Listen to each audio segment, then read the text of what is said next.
The whispers in the town of Redemption had the texture of grit and malice. They told Anna she was being sent to the mountain as a wife for Gideon, a man they spoke of as more beast than human, a ghost of the high crags who wrestled bears and drank whiskey for water. It was a cruel joke, a final act of spite from the town elders who saw her as a stain, a woman with no family and a past she couldn't outrun. They wanted to see her broken, swallowed by the wilderness. She was ordered to sign the document, her hand trembling as she traded her name for the promise of a roof, no matter how savage the man who lived under it. She expected a monster.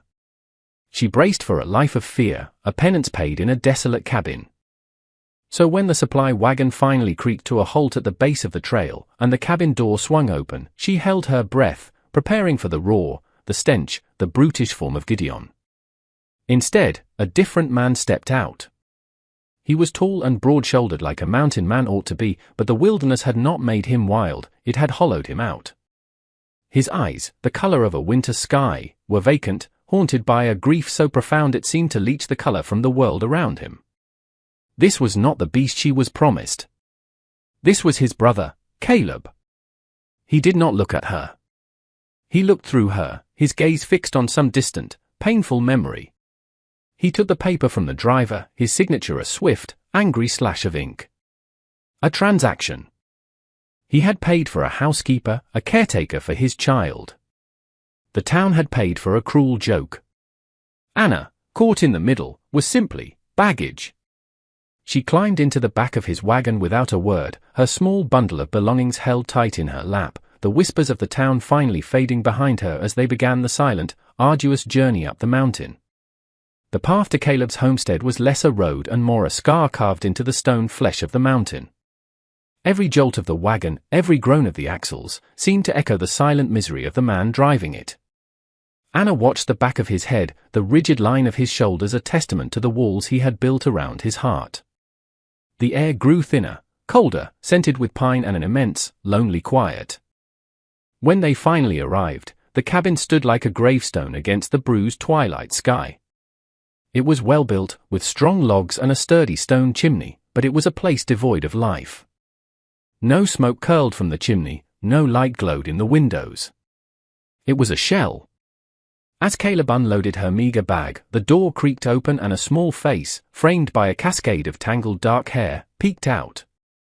A girl, no older than 6, with her father's winter sky eyes, wide with a fear that seemed too old for her years. This was Lily.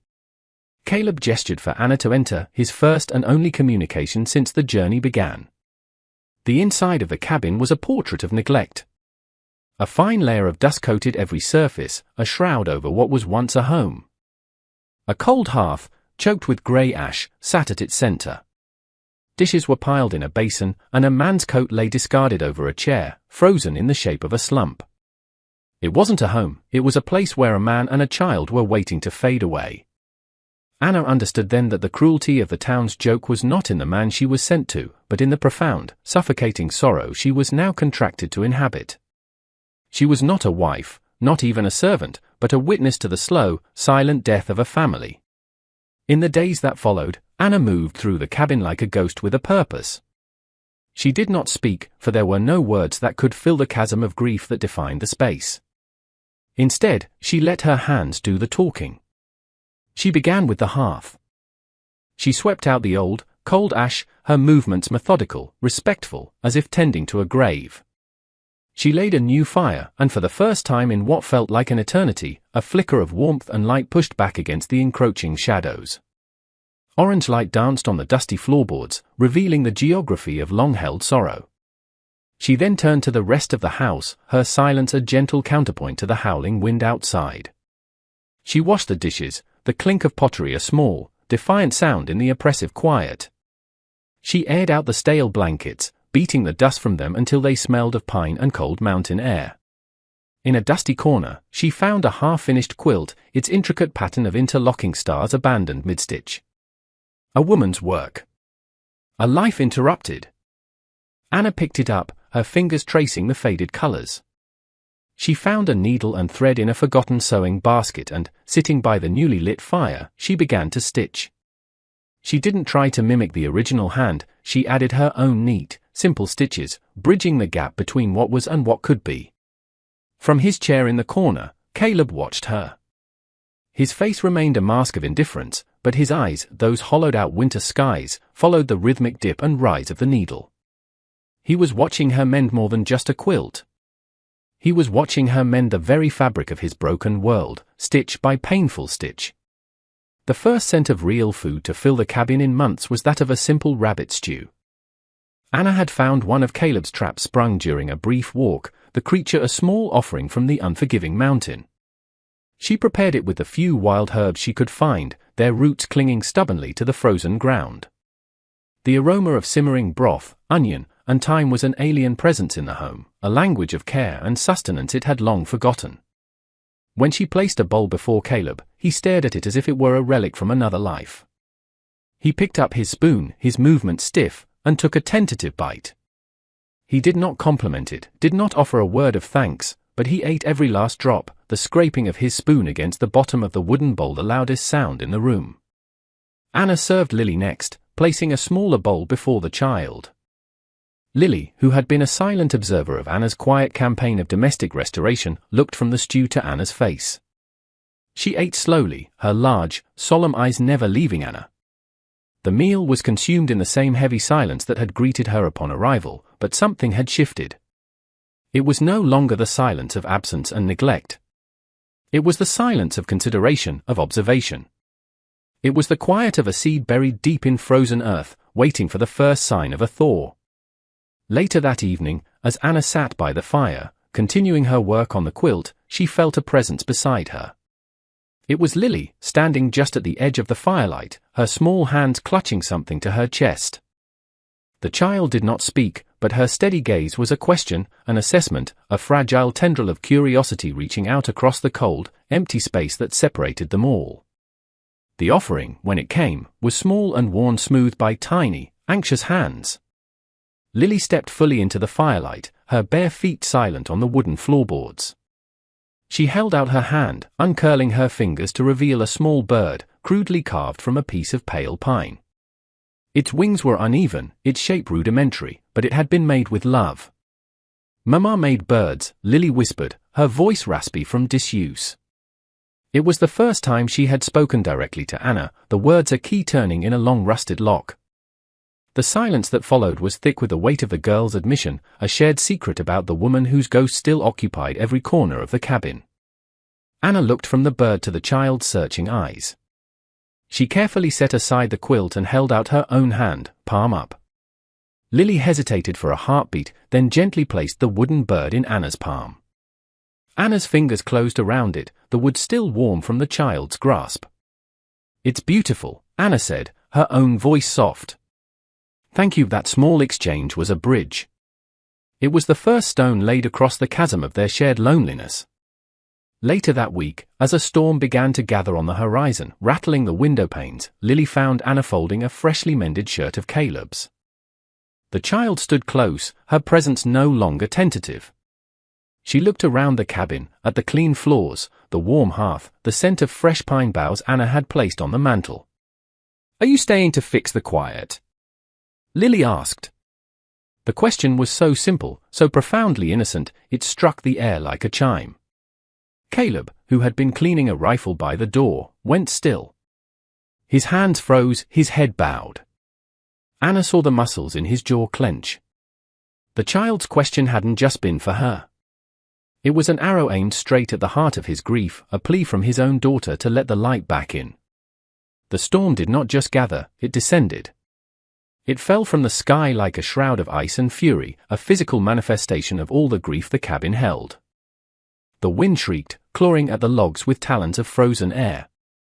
Snow began to fall, not in gentle flakes, but in a blinding, horizontal torrent that erased the world, sealing them inside their fragile shelter.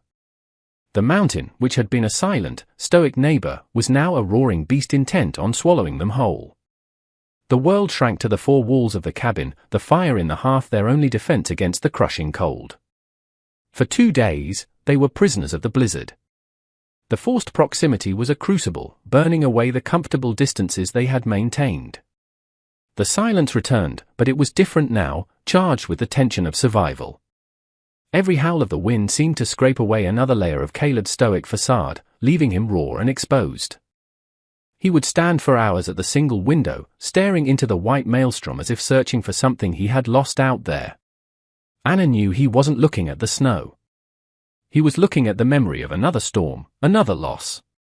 On the third night, the storm's fury found a new target. Lily began to cough, a dry, rasping sound that cut through the howl of the wind. By morning, a fever burned in her small body, her cheeks flushed a dangerous red against the pale white of her skin. Anna saw the look in Caleb's eyes. It was not just fear.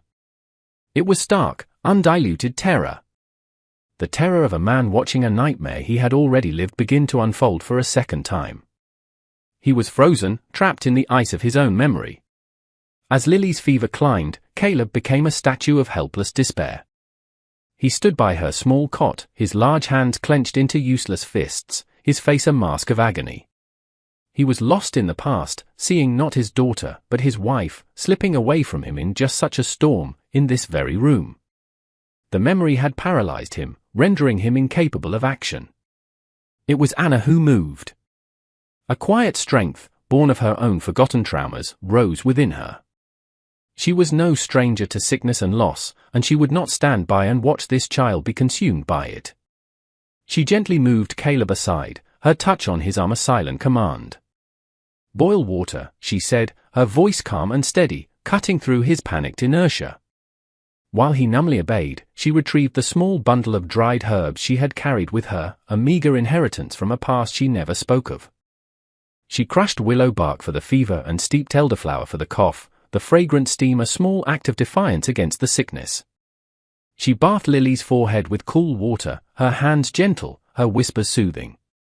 For hours she worked, a tireless sentinel in the dim, flickering light. Late into the night, with the wind still raging outside, Caleb finally broke. He sat heavily in a chair, his head in his hands. "Her name was Sarah," he said, the words torn from his throat. "The fever took her, in a storm just like this. I couldn't stop it." The confession hung in the air, a raw, bleeding wound. Anna didn't offer empty platitudes. She simply dipped a cloth in the cool water, wrung it out, and placed it back on Lily's brow. In that moment of shared vulnerability, watching over the sleeping child, the last of the ice around Caleb's heart began to crack. He was no longer just watching a hired woman, he was watching a partner in a desperate fight, a quiet force holding his world together. The blizzard broke as suddenly as it had arrived. The wind died, leaving behind a world of stunning, silent white. The sun, when it appeared, was brilliant, casting long blue shadows across the immense drifts of snow. Inside the cabin, Lily's fever had also broken. She slept peacefully, her breathing even, the flush gone from her cheeks. A fragile peace settled over the small home, the exhaustion of their ordeal replaced by a tentative, shared relief. They had survived. But the mountain was not done with them. As the sun reached its zenith, a new shape appeared against the blinding snow. A man on a powerful black horse, moving with an arrogance that churned the pristine landscape. It was Gideon.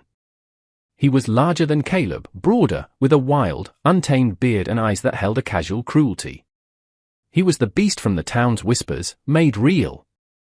He dismounted without an invitation and pushed open the cabin door, bringing a blast of cold air and a sneer with him. "Heard the good folk of redemption sent me a wife," he boomed, his gaze landing on Anna, raking over her with dismissive appraisal. "You're cleaner than I expected," he laughed, a harsh, grating sound. "Looks like little brother got to the present first." He took a step toward her, his intentions clear. Before he could take another, Caleb moved. He rose from his chair, not with the frantic energy of fear, but with the slow, deliberate certainty of a landslide. He placed himself directly between Gideon and Anna, his body a solid, unmovable wall. For the first time since she had arrived, Caleb stood to his full height, the hollowed-out grief replaced by a cold, protective fire. "She is my wife," Caleb said. The words were not loud, but they resonated with the unyielding strength of mountain iron. "This is her home. You are not welcome in it." Gideon froze mid-stride, his sneer faltering. He looked from Anna to the fierce, unfamiliar set of his brother's jaw.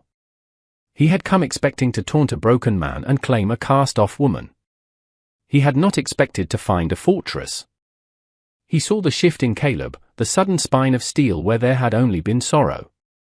He saw the way Caleb's body shielded Anna, a clear, primal declaration of ownership and protection that had nothing to do with a piece of paper signed in town. The beast of the mountain was, for a moment, taken aback by the quiet man who had found his roar. "Your wife."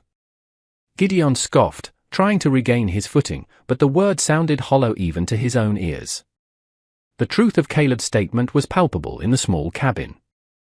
It was in the completed quilt on the bed, in the lingering scent of herbal remedies, in the sleeping child who had been nursed back from the brink. This was a home, and Anna was its heart. Caleb didn't flinch.